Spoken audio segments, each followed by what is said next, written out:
Welcome back. In this next video on data and formula integrity, we're going to be talking about layouts, formulas, and auditing those formulas. Let's get started.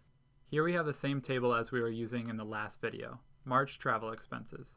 But now we want to take those expenses and get reimbursed for them. So we have this table to now fill in. Also note that this table has the same formatting as in the previous table. This makes it look professional and consistent. Now let's go ahead and start populating this table. And we want to use as many formulas as we can and eliminate the use of copying and pasting. Let's just reference all of this data over here.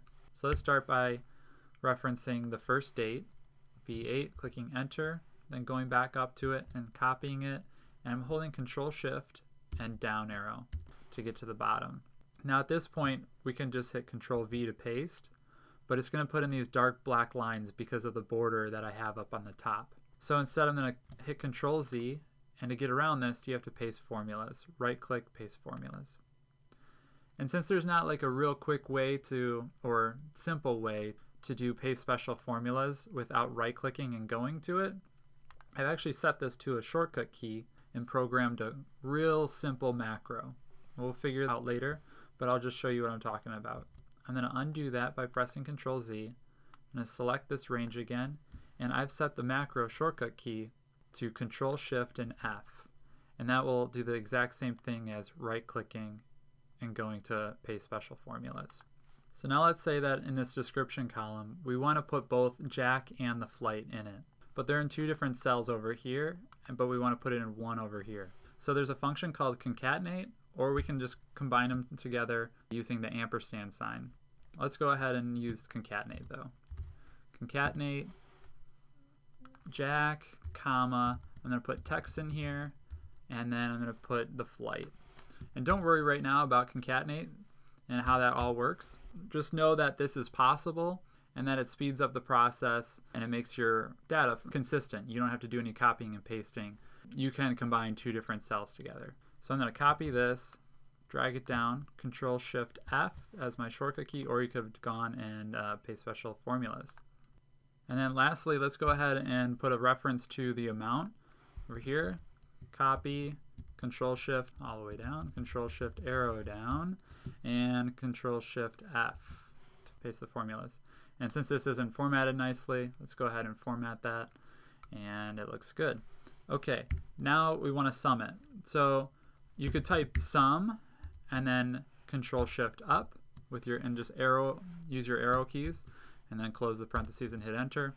Or another one that I really like to use is just Alt and then the plus sign, and it'll automatically figure out kind of where you're looking for it, which is the shortcut for auto sum. Hit enter. Now that both of these spreadsheets are filled in, let's go ahead and audit this one. And I find it's easiest if you show the formulas by clicking or by holding Control and the tilde sign. It's the key below the escape key and above the tab key. If you push those two together, it's going to make your sheet look like this. Another way, instead of using that shortcut, you can find it by going to Formulas and then by going to Show Formulas. This will just toggle it on and off. So it actually makes the columns really wide. I'm going to go ahead and shrink this up a bit and select them and then double click. Okay, so I have both of these here. You can see that my dates kind of turned into numeric values instead of a date value, and then my amounts, instead of showing the decimals and having it formatted nicely, that goes away. But as you can see here, when I clicked on the sum formula, it actually shows me quickly, highlights it, and from here I'm just going to arrow to the right and kind of go up, and you can see it's highlighting over to the left, and sure enough, all of these formulas, instead of clicking into each one, I can see it goes from 8, 9, 10, 11 all the way to 19. And same with the concatenate. C and D are connected on row 8, and they keep on going 9, 10, 11 all the way down to 19.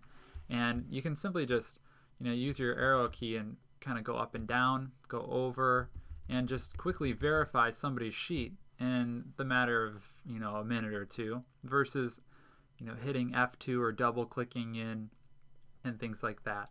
So I find that this is a very useful tool if you're always having to review people's spreadsheets, or even if you're needing to review your own. Get out of this, let's go and click toggle it off, or hit the control and tilde, and let's make this back to normal. Okay, now that I got my columns back formatted the same, here I forgot to bold that for consistency, and make sure that you always go back, and if you can compare two different values or two different totals, make sure you do. Just simply by equals and then selecting it, and then selecting the other one to get the difference or the variance. It's just a good habit to get into.